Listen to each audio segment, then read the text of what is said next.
나는 강서연이다. 결혼하기 전엔 아버지 강정호가 대한상공회의소 의장이라는 사실을 아무에게도 알리지 않았다. 그냥 평범한 가정에서 자란 여성으로 위장하며 수출입 무역업을 하는 이가의 아들 이민우와 결혼했다. 시집 온 지 2년.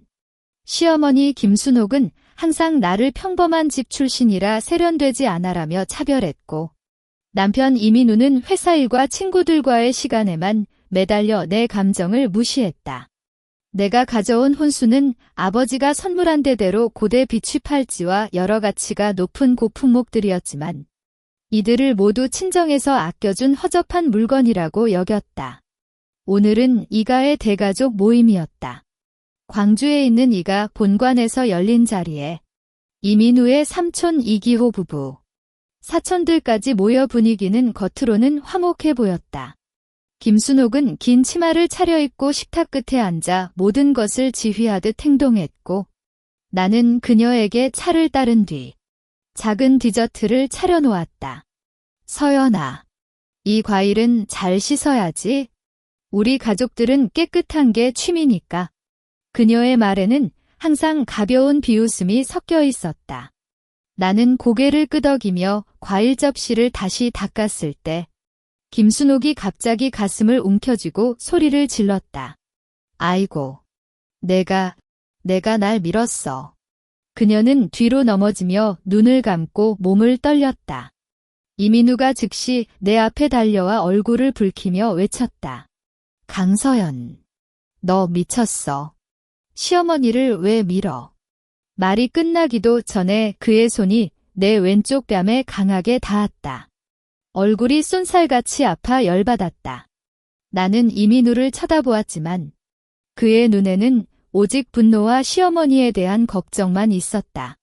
발이 미끄러지듯 뒤로 물러나는 나는 현관에 놓인 청자병을 부수고 넘어졌다. 깨진 자기 조각이 손바닥에 꽂히는 통증이 촉각을 파고들었을 때 나는 눈을 뜨고 김순옥을 살폈다. 그녀는 팔꿈치로 몸을 받치고 있었고 눈가를 살짝 찔러 나를 쳐다보는 눈빛에는 명백한 기쁨과 만족감이 있었다. 아가씨, 제발 조심하세요. 하수인 박 여사가 재빨리 다가와 나를 부축하며 속삭였다. 오늘 오후 시어머니가 관리인에게 감시카메라 하드디스크 빼내어 버려라고 명령하셨어요. 그녀의 목소리는 작고 긴장했으며 눈에는 안타까움만 있었다. 나는 손바닥에 피를 바라보았다. 붉은 피가 흘러 청자 조각에 스며들고 손가락 사이로 비취 팔찌가 빛을 반사했다. 이 팔찌는 어렸을 때 아버지가 나에게 주신 것이었고 강가의 딸은 언제나 용감해야 한다는 말과 함께 이민우는 아직도 나를 향해 욕을 쏟아내고 있었다. 이런 못된 년. 우리 집을 더럽히지 마. 지금 당장 나가. 그의 말에 이가의 다른 사람들은 나를 향해 비판적인 눈빛을 쏘았다. 삼촌 이기호는 어쩌다 이런 며느리를 맞았다고 속삭이고 사촌언니 이수진은 입을 가리고 웃는 듯한 표정을 지었다. 나는 아무 말도 하지 않았다. 손바닥의 통증보다 더 아픈 건 이들의 거짓과 차별이었다. 단지 고개를 끄덕인 뒤 일어나 현관으로 걸어갔다. 이곳은 이미 내게 아무것도 아니다.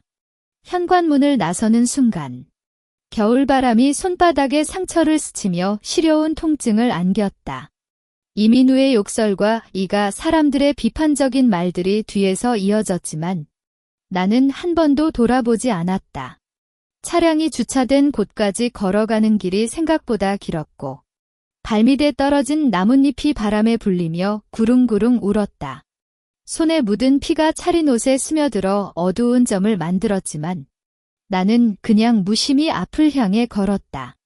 아파트 단지 안에 있는 벤치에 앉았을 때 운동복을 입은 할머니가 다가와 소금물이 담긴 물병과 거즈를 건넸다. 아가씨, 상처 심해 보이는데 좀 처리해라. 그녀의 따뜻한 말에 나는 고개를 끄덕이고 상처를 정리했다. 문당 거즈로 손바닥을 감쌌을 때 붉은 피가 거즈를 적시며 점차 퍼졌다. 이때 갑자기 웃음이 터졌다. 우스울 정도로. 이들에게 2년 동안 얼마나 속고만 있었는지. 지난주 김순옥이 방에서 문을 살짝 열고 변호사에게 전화하는 모습을 보았었다. 그녀가 가져온 혼수는 정작 우리가 사용할 수 없는데 어떻게 하면 빈손으로 나가게 할 수 있을까? 그녀 친정이 평범해서 아무런 뒷받침도 없잖아. 그때 나는 문틈 사이에서 그 이야기를 들었지만 의도적으로 모른 척했다.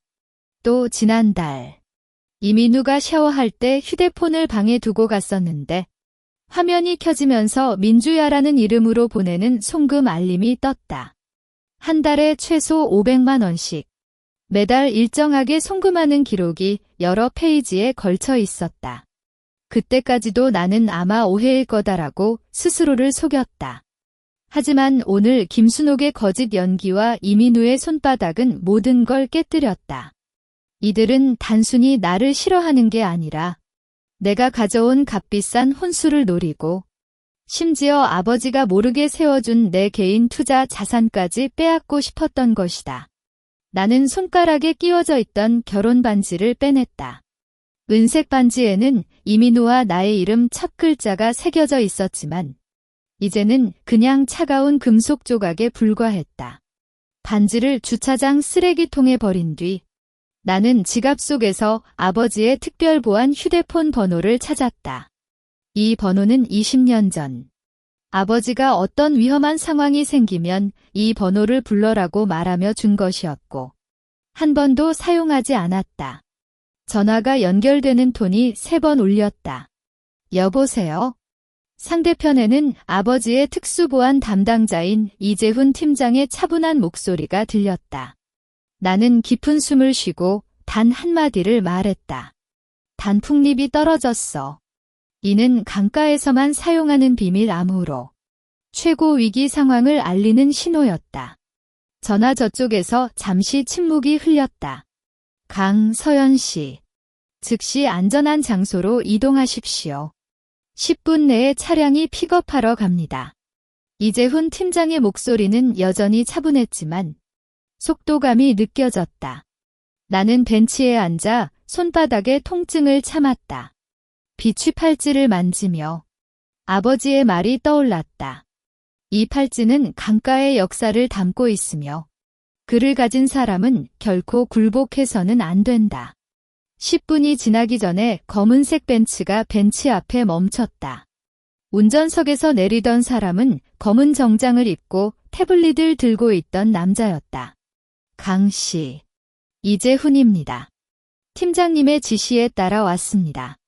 그는 태블릿을 내게 보여주었고 화면에는 스위스 은행의 실시간 계좌 현황이 나와 있었다. 이가 관련 모든 국제 계좌 17개에 대해 임시 동결 절차를 시작했습니다. 30분 내에 완료됩니다. 나는 차에 탔다. 차 내부는 방음 처리가 되어 있었고 이재훈은 태블릿을 조작하며 추가 정보를 전했다. 또한 이가 그룹이 운영하는 이산무역에서 최근 3년간 불법 수출입 의혹이 있는 것으로 확인되었습니다. 세금청에 제출한 자료와 실제 거래 내역이 상이하며 이는 이민우 씨가 직접 관리하고 있습니다. 그의 말을 듣는 동안 나는 눈을 감았다. 이제는 후회하지 않는다. 이들이 내게 했던 모든 것 배로 갚아주겠다. 차가 서울 중심에 있는 강가의 별장으로 향하는 동안 이재훈 팀장은 태블릿을 통해 추가 정보를 계속 전했다. 국유자산관리청에서 이가 그룹과 체결한 아시아 무역협력 프로젝트가 지난밤 11시에 임시 중단 통지를 발송했습니다. 이유는 거래 상대방의 법적 문제 의심이라고 명시했습니다. 그의 손가락이 화면을 터치하며 공식 문서 이미지가 보였다. 나는 창밖을 바라보았다. 서울의 야경이 번뜩이지만 내 마음은 차분했다. 이가의 주력 사업은 수출입이니 이 협력이 중단되면 현금 흐름이 바로 갇힐 거다. 이재훈 팀장이 끼어들었다. 네. 강 의장님께서 미리 금융감독원과 연락하셔서 이가의 국내 계좌도 모니터링 중에 있습니다. 이민우 씨가 민주야에게 보내는 송금 기록은 모두 저장했고 그녀의 실제 신원은 이가 그룹의 경영지원팀원 이민주로 확인되었습니다. 차가 별장에 도착했을 때 거리에는 이미 고급 의료팀과 법률팀이 모여 있었다. 손상된 손을 치료받으시고 동시에 법적 절차를 진행하겠습니다. 법률사 사무실을 이끄는 이준호 변호사는 안경을 살짝 쓴 뒤 말했다. 혼수로 가져온 고품목들은 내일 아침 국립문화재연구원의 전문가들이 와서 기원 추적과 같이 평가를 진행할 겁니다. 이 과정을 통해 이가가 혼수를 변형하거나 매도하려는 시도를 막을 수 있습니다. 나는 손을 치료받으며 이준호 변호사가 제시한 문서에 서명했다. 이 문서는 재산보전 신청서입니다. 이가가 귀하의 개인 재산을 침해하거나 이전하려는 행위를 금지하는 법적 효력을 가지고 있습니다. 그의 설명을 들으며 나는 비취 팔찌를 다시 보았다. 팔찌 표면에는 손상된 흔적이 없었고 옅은 녹색빛이 차분하게 반사되었다. 다음 날 아침 나는 평소와 같은 옷을 입고 이가로 돌아갔다. 이민우는 아직 잠들어 있었고 김순옥은 거실에서 신문을 읽고 있었다. 어디 갔어? 밤새도록 안 와서 시끄러웠어. 그녀는 신문을 내려놓으며 차가운 눈빛으로 나를 쳐다보았다. 나는 고개를 끄덕이며 감정이 혼란스러워 공원에 좀 있었다고 속였다. 손바닥은 붕대로 감싸여 있었고 이를 넘어지며 다쳤다고 설명했다. 김순옥은 의아한 표정을 짓지만 별로 깊이 조사하지 않았다. 아마도 이민우에게 내가 이미 몰래 도망갔을 거라고 생각했을 것이다. 나는 방으로 들어가면서 이재훈 팀장이 준 미니 녹음기를 옷주머니에 넣었다. 오후에 김순옥이 이민주와 통화하는 모습을 목격했고 그녀의 말을 녹음했다. 그년이 아직 안 갔어? 그럼 좀 더 속여서 혼수를 빼내야지. 그 비취 팔찌 하나만 팔아도 충분히 살 수 있잖아. 저녁 무렵 이민우가 회사에서 돌아왔다. 그는 나를 쳐다보며 어제 한 말은 미안하다고 말했지만 눈에는 진심이 없었다. 그래도 시어머니를 밀었다는 건 잘못이야. 앞으로는 조심해. 나는 고개를 끄덕이며 알겠다고 대답했다. 그가 방에 들어가는 순간 나는 그의 휴대폰에 설치된 원격 접속 프로그램을 활성화했다. 이재훈 팀장이 제공한 프로그램을 통해 이민우의 메시지와 문서를 모두 확인할 수 있었다. 그의 노트북에는 이가 그룹의 비공식 재무장부가 저장되어 있었다. 불법적으로 세금을 누락시키는 기록, 해외 은행 계좌에 자금을 은닉하는 내역, 심지어 고대 유물을 불법으로 수출하는 거래 기록까지 있었다. 나는 이 모든 파일을 암호화하여 이재훈 팀장에게 전송했다. 이것들이 이가를 끝장낼 충분한 증거가 될 것이다. 나는 속으로 말했다. 밤에 잠들기 전 나는 창밖의 달을 바라보았다. 비취 팔찌를 손에 쥐고 아버지의 말이 다시 떠올랐다. 강가의 사람은 결코 억울함을 참지 않는다. 하지만 복수는 분노로 하지 않고 계획으로 해야 한다. 내가 이가로 돌아온 이유는 단순히 증거를 모으는 것이 아니다. 이들이 자신들의 잘못을 직접 깨닫고 처벌받는 모습을 보여주어야 한다. 새벽녘 이재훈 팀장으로부터 문자가 왔다.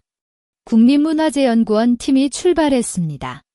이가에서 혼수를 움직이려는 시도는 없었는지 확인 중입니다. 나는 문자를 읽고 이민우의 방문 틈을 통해 그가 잠들어 있는 모습을 보았다. 이제 모든 준비가 끝났다.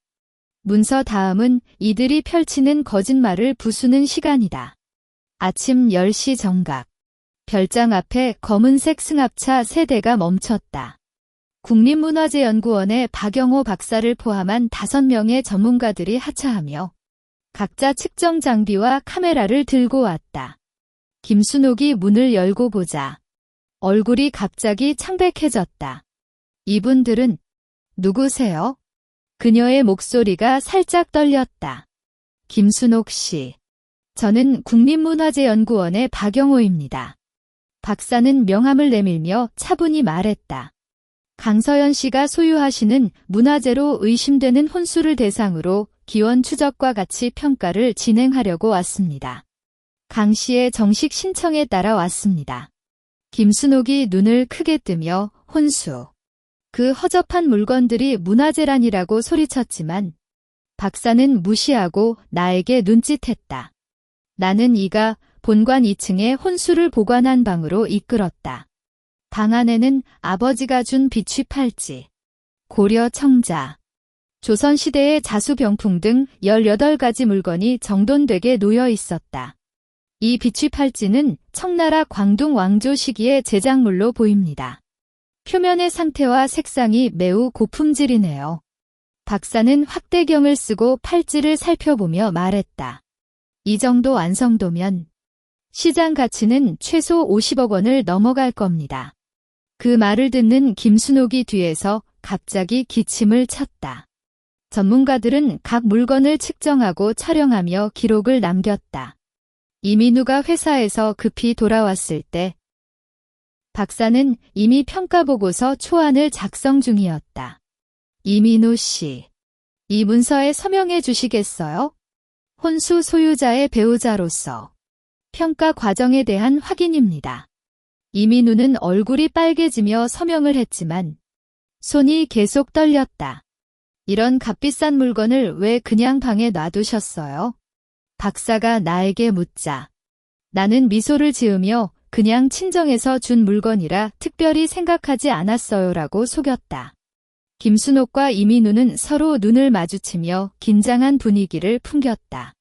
나는 이들의 모습을 바라보며 이재훈 팀장에게 증거 확보 완료라는 문자를 보냈다. 오후, 이가는 급하게 가족 회의를 열었다. 나는 방 문을 살짝 열어 녹음기를 켰다. 그년이 의도적으로 그런 걸 해준 거야. 이제 혼수를 빼앗을 수 없잖아.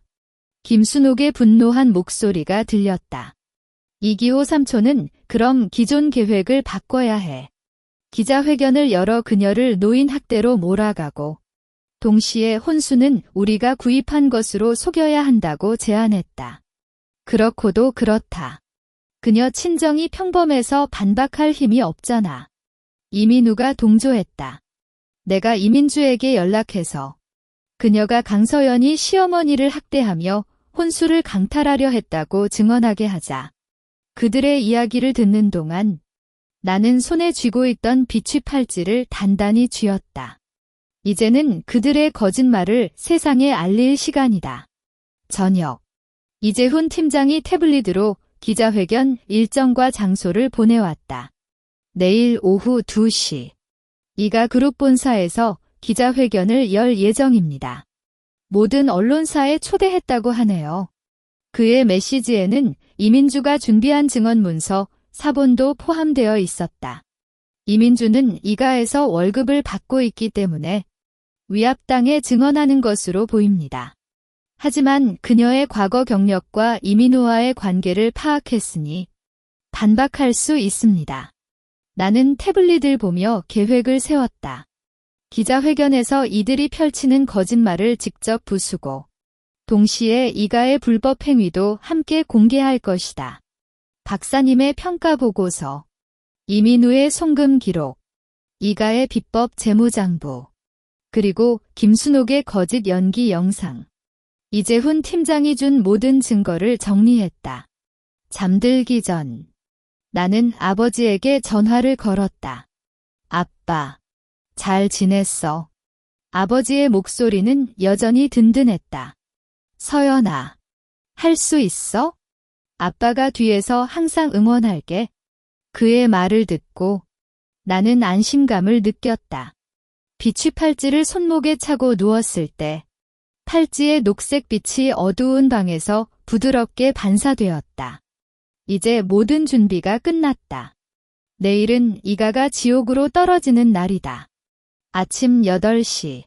나는 별장에서 일어났다. 옷장에서 검은색 세련된 양복 치마를 꺼냈다. 단순하지만 잘 맞는 디자인으로 강가의 딸로서의 자존감을 드러내는 동시에 이가 앞에서 평범한 여성이었던 모습을 완전히 버리는 신호였다. 손목에 비취 팔찌를 차고 거울을 보았다. 붕대는 벗어냈고 손바닥의 상처는 거의 아물었으며 팔찌의 녹색빛이 피부톤과 어울려 차분한 기운을 풍겼다. 강 씨, 차량 준비됐습니다. 이재훈 팀장이 문 밖에서 말했다. 나는 거울을 마지막으로 한번 쳐다본 뒤 나갔다. 차 안에는 이준호 변호사와 아버지의 특수보안 담당자인 장동현이 기다리고 있었다. 지분 증서는 확인했습니다. 강 의장님께서 직접 서명하셨어요. 장동현은 검은 봉투를 내밀었고 나는 그 안의 문서를 살짝 펼쳐보았다. 이가그룹 67%의 지분을 명시한 공식 문서였다. 기자회견 장소인 이가그룹 본사 컨퍼런스룸에 LED 스크린을 설치했습니다. 원격으로 제어할 수 있도록 설정했어요. 이재훈 팀장이 태블릿을 보며 말했다. 화면에는 컨퍼런스룸 내부 모습이 보였고 앞쪽 벽에는 큰 LED 스크린이 설치되어 있었다. 김순옥 씨가 준비한 발표 자료는 이미 대체했습니다. 우리가 준비한 영상이 자동으로 재생될 거예요. 차가 이가그룹 본사로 향하는 동안 이준호 변호사가 증거 목록을 다시 확인했다. 첫째, 김순옥이 헬스장에서 운동하는 영상.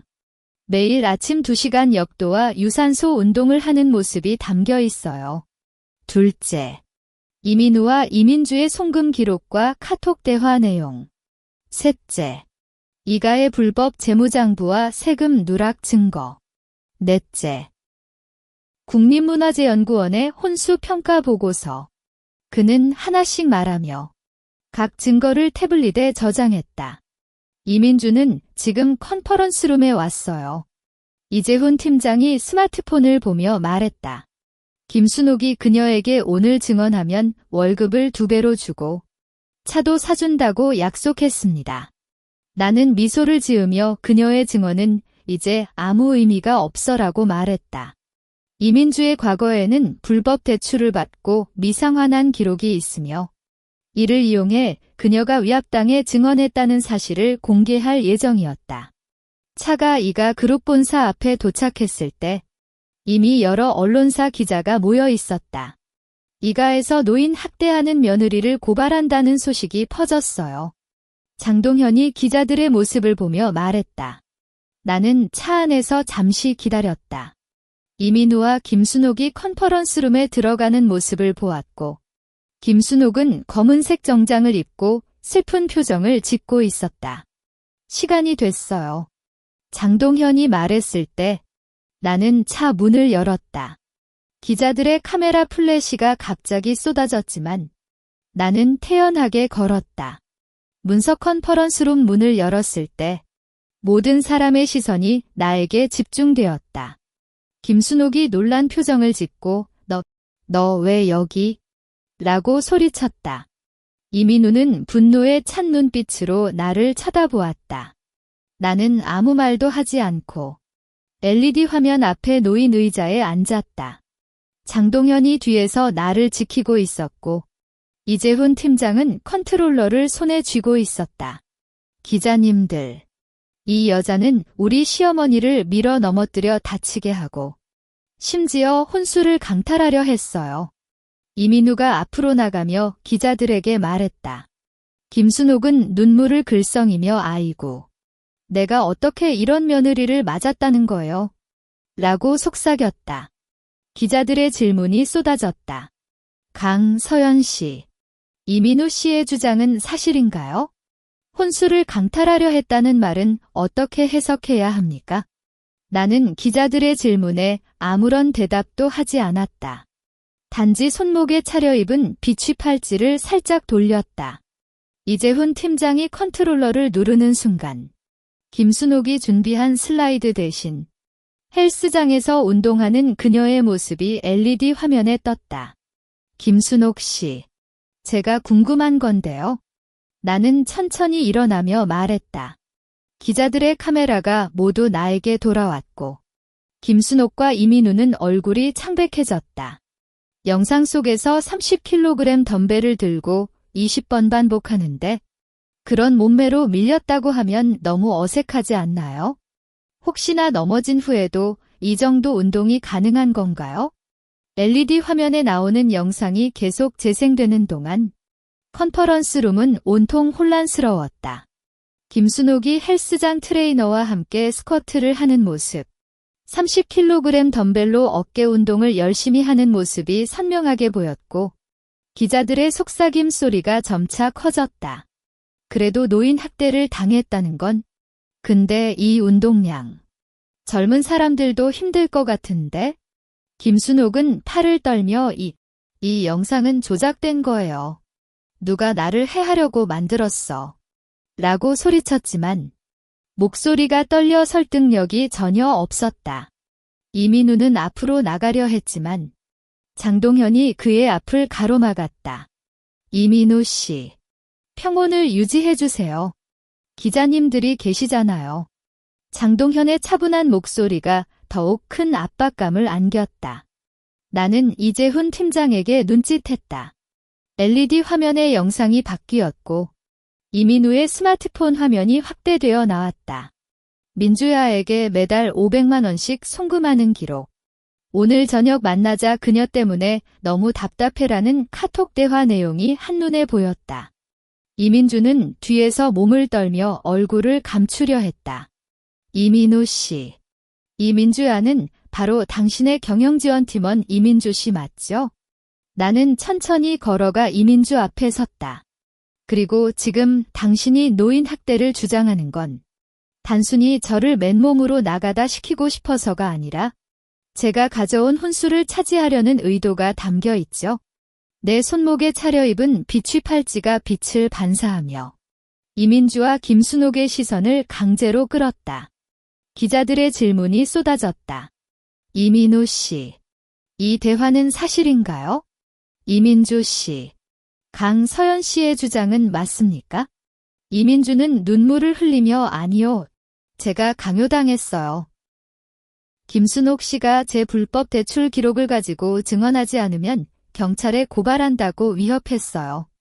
그녀가 갑자기 고백하자 김순옥이 이 배신자라고 소리치며 달려들려 했다. 장동현이 즉시 김순옥을 잡아채웠다. 나는 이준호 변호사에게 손짓했고 그는 국민문화재연구원의 평가 보고서를 기자들에게 나눠줬다. 이 문서에 따르면 강서연 씨의 혼수는 총 가치가 320억 원에 달하는 고급 문화재입니다. 특히 이 비취 팔찌는 청나라 광동 왕조 시기의 귀중한 유물로 단독 가치만 80억 원입니다. 이 말을 듣는 이가의 사람들은 모두 충격받은 표정을 지었다. 이민우는 그럴 수 없어. 그냥 평범한 팔찌였어. 라고 외쳤지만 박영호 박사가 영상통화로 연결되어 평가 과정은 모두 공정하게 진행되었으며 국가문화재관리법에 따라 등록 절차를 진행 중입니다. 이 물건들을 무단으로 매도하거나 손상시킬 경우 형사처벌을 받을 수 있습니다라고 설명했다. 더 중요한 사실이 있습니다. 나는 검은 봉투에서 지분 증서를 꺼냈다. 기자들의 카메라 플래시가 촬광을 거듭했고 나는 문서를 높이 들었다. 이가그룹 67%의 지분은 이미 제 이름으로 이전되었습니다. 저의 아버지인 강정호 상공회의소 의장이 이가에 투자했던 지분을 저에게 물려주셨어요. 컨퍼런스룸이 온통 경악의 소리로 가득 찼다. 이민우가 거짓말. 우리 회사에 그런 지분이 없어. 라고 외치자 장동현이 기업 등록부 사본을 보여줬다.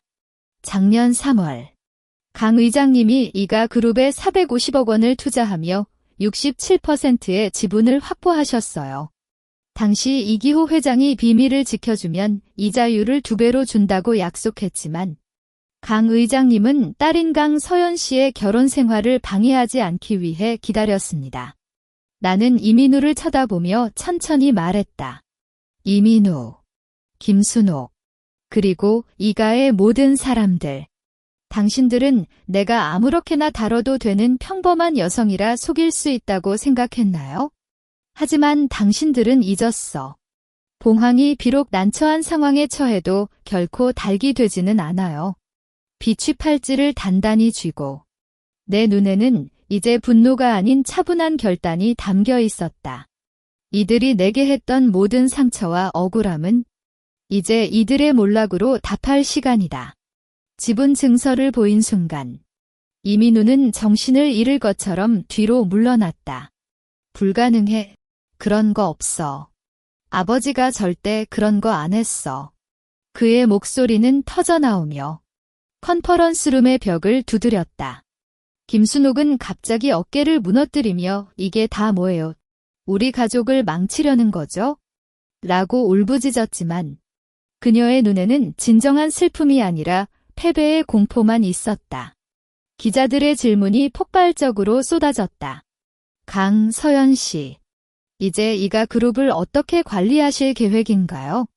이민우 씨와 김순옥 씨에 대한 법적 처벌을 고려하시나요? 나는 기자들에게 살짝 웃으며 먼저 법률에 따라 정의를 실현할 것입니다라고 말했다.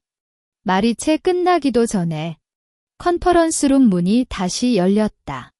서울중앙지검 경제범죄담당부의 이재훈 검사와 함께 4명의 경찰관이 들어왔다. 이민우 씨, 김순옥 씨, 이기호 씨, 특정경제범죄가중처벌법 위반, 세금 누락, 불법 수출입, 문화재 보호법 위반 혐의로 당신들을 불러조사하겠습니다. 이재훈 검사는 검색영장을 들고 명확히 말했다. 강서연 씨가 제출한 이가의 비법 재무장부와 해외 거래 기록을 토대로 수사를 진행했으며 현재 이가 그룹 본사와 이가 본관에 대한 압수수색이 진행 중입니다. 이기호 삼촌이 거짓말. 우리는 그런 일 안 했어. 라고 소리쳤지만 경찰관들이 즉시 그를 잡아챘다. 김순옥은 발을 떨며 나는 노인이야. 검찰에 갈 수 없어. 라고 울부짖었지만 이재훈 검사는 노인이라는 이유로 법적 책임이 면제되는 건 아닙니다라고 차갑게 답했다. 이민우는 갑자기 나에게 달려들어 너 이놈. 모든 걸 망쳤어. 라고 외쳤지만 장동현이 그의 팔을 뒤틀었다. 이민우. 너의 불법 거래 기록은 이미 세금청과 관세청에 제출되었습니다. 나는 그의 귀에 낮게 말했다. 해외에서 불법으로 수입한 고대 유물을 국내에서 매도한 것. 그리고 아파트 건설 사업에서 토지 공매를 통해 얻은 불법 이익. 이 모든 게 지금부터 밝혀질 거다. 이민우의 얼굴이 순식간에 창백해지며 입을 열었지만 아무 말도 할 수 없었다. 기자들은 이 광경을 열심히 촬영했고 컨퍼런스룸은 온통 카메라 플래시와 질문으로 가득 찼다. 나는 이재훈 검사에게 고개를 끄덕이며 증거는 모두 제출했습니다라고 말했다. 이재훈 검사는 감사합니다. 강 씨의 협조로 큰 진전을 이룰 수 있었습니다라고 답하며 이가의 사람들을 데리고 나갔다. 이민주는 경찰관에게 제가 위압당했어요. 모든 걸 말할게요. 라고 외치며 따라갔다. 이들이 떠난 뒤 나는 이재훈 팀장과 이준호 변호사와 함께 이가 그룹 본사의 대표실로 갔다. 대표실 문을 열었을 때 이민우가 사용하던 책상 위에는 미처 정리하지 못한 불법 거래 계약서와 해외 은행 계좌 정보가 놓여 있었다. 이것들도 추가 증거로 제출하겠습니다. 이준호 변호사는 문서를 모으며 말했다. 현재 이가 그룹의 현금 흐름이 완전히 단절되었습니다. 이재훈 팀장이 태블릿을 보며 말했다. 국내외 모든 계좌가 동결되었고 관세청에서 이가의 수출입 물류를 전면 중단시켰습니다. 불법으로 적재된 컨테이너 3개가 부산항에서 압수되었으며 그 안에는 수출 금지 대상인 고대 도자기와 석조물이 담겨 있었습니다. 나는 대표실 창밖을 바라보았다. 이가 그룹 건물이 서울의 중심에 자리 잡고 있지만 이제는 빈 껍데기와 다를 바 없었다. 손목에 차려입은 비취 팔찌를 살짝 돌리며 아버지의 말이 떠올랐다. 정의는 늦게 오지만 결코 누락되지 않는다. 나는 이가를 망치는 것을 목표로 하지 않았다.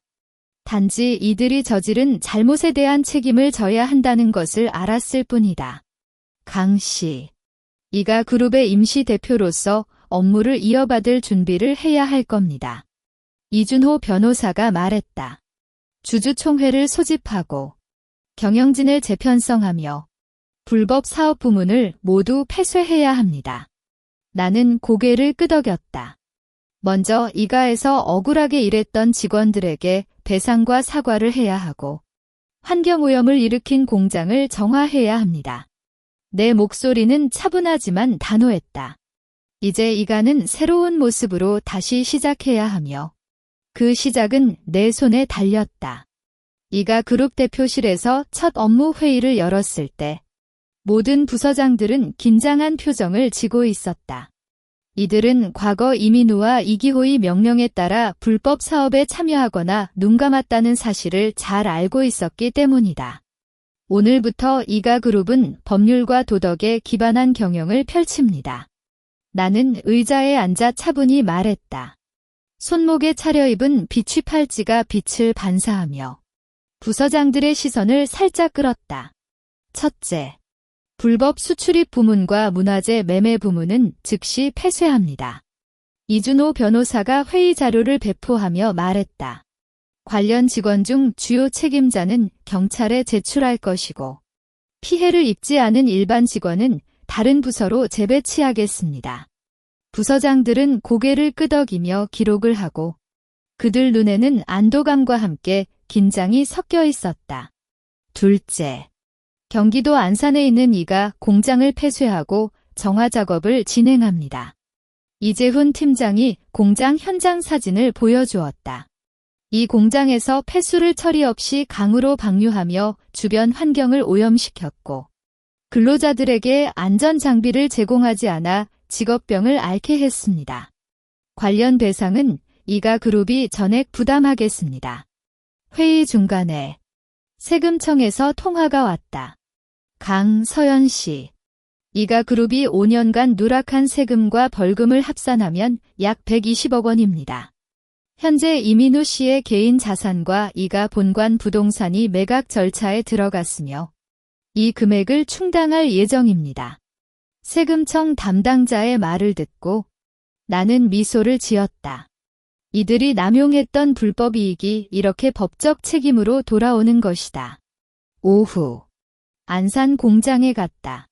현장에는 먼지가 가득했고 검은색 폐수가 길게 늘어져 있었다. 주변 주민들이 이제 드디어 정화해준다고라고 안도하는 표정을 짓고 있었다. 나는 주민 대표와 만나 3개월 이내에 완전한 정화 작업을 마치고 피해 배상금을 지급하겠습니다. 또한 이곳에 공원을 만들어 드릴게요라고 약속했다. 주민들은 박수를 쳤고 그들의 눈에는 감사하는 마음이 담겨 있었다. 그날 저녁 이재훈 팀장으로부터 이민우와 김순옥의 수사 진행 상황이 전해졌다. 이민우 씨가 불법 수출입과 세금 누락 혐의를 인정했지만 부모의 명령에 따라 했다고 주장하고 있습니다. 김순옥 씨는 아직 모든 혐의를 부인하며 강서연이 복수하려고 거짓 증거를 만든다고 주장하고 있습니다. 나는 티를 내지 않고 계속 관찰하세요라고 말했다. 이들의 핑계는 이제 아무 의미가 없었다.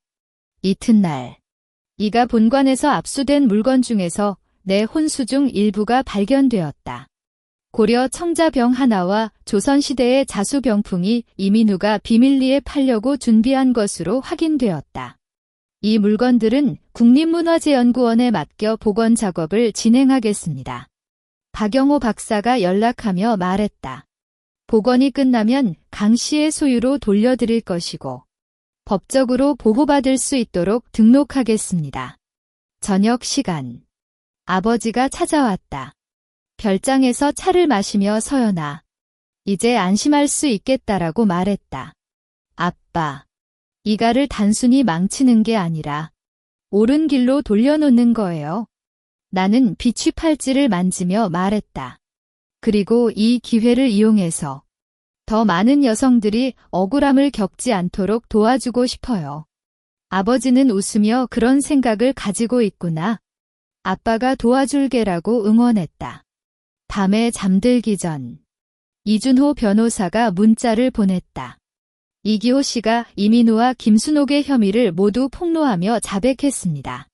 그는 이민우가 불법 거래를 주도했고 김순옥이 혼수를 차지하려고 계획했다고 진술했습니다. 또한 이가 그룹이 10년 전부터 불법 사업을 운영해왔음을 인정했습니다. 이 메시지를 읽고 나는 눈을 감았다. 모든 거짓과 잘못이 드러나는 시간이 왔고 이제는 정의가 실현될 차례였다.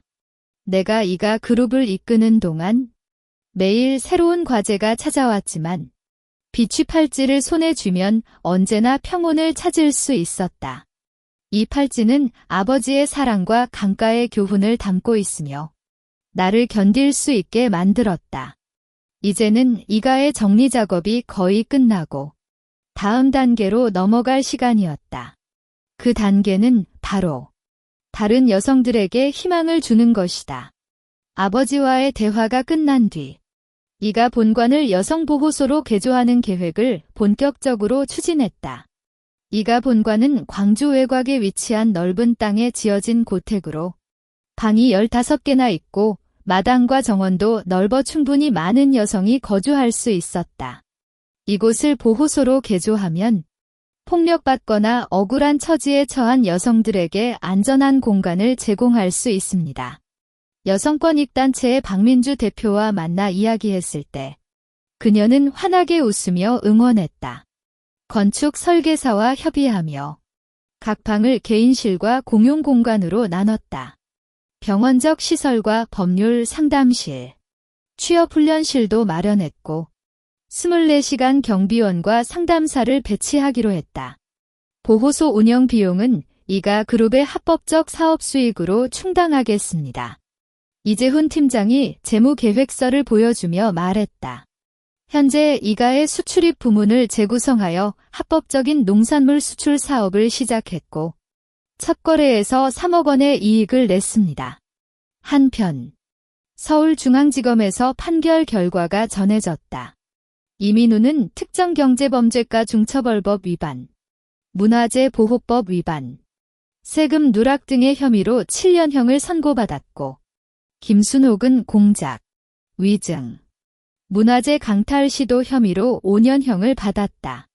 문서 이기호는 이가 그룹의 불법 사업을 주도한 혐의로 10년형을 선고받았으며 이민주는 협력자로 인정받아 기간을 단축받고 보호 관찰을 받게 되었다.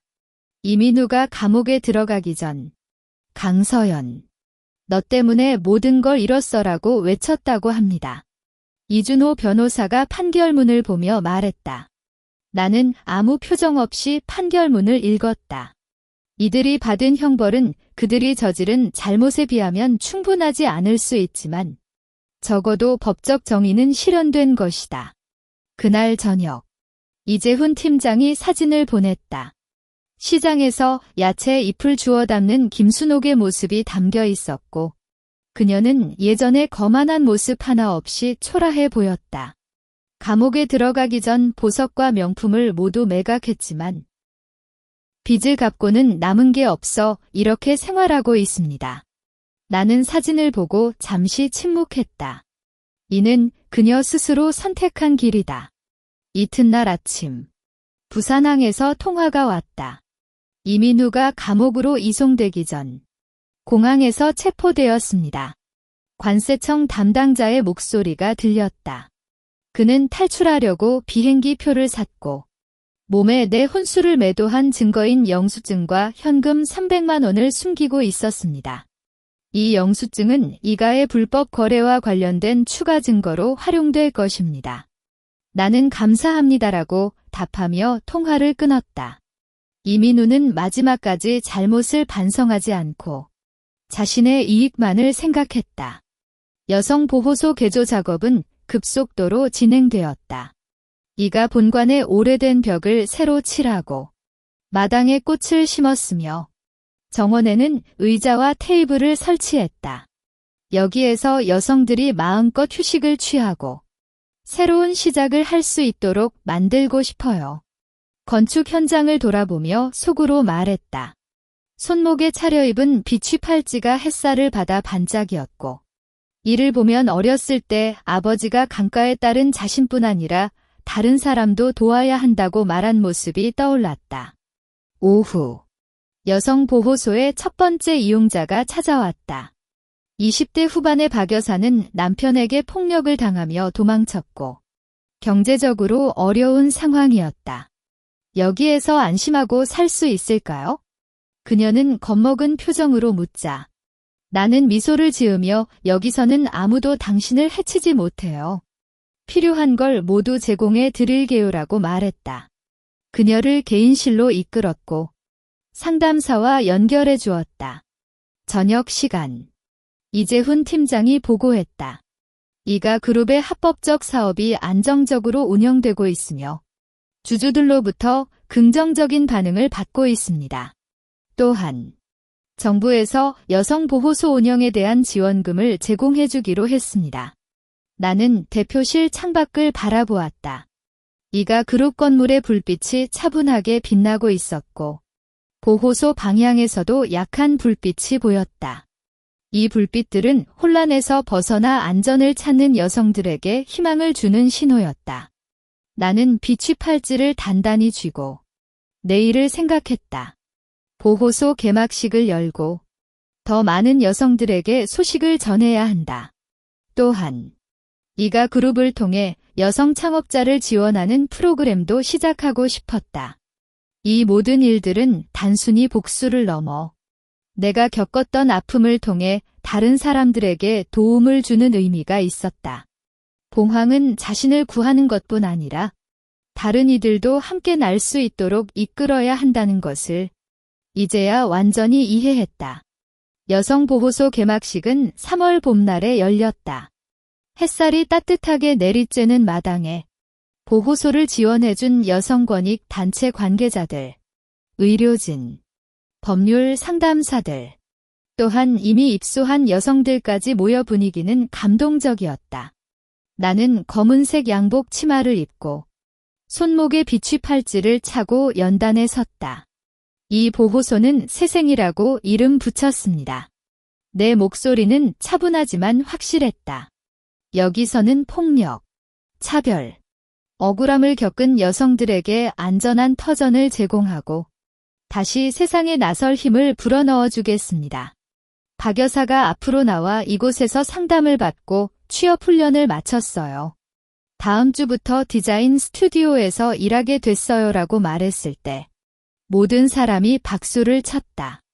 다른 여성들도 여기에서 친구를 사귀고 자신을 찾았어요. 강 씨 덕분에 다시 살 수 있었어요라고 이야기하며 눈물을 흘렸다. 나는 이들의 이야기를 듣고 비취 팔찌를 살짝 만졌다. 이 팔찌가 내가 겪었던 아픔을 기억하고 이제는 다른 여성들의 희망으로 변한 것 같았다.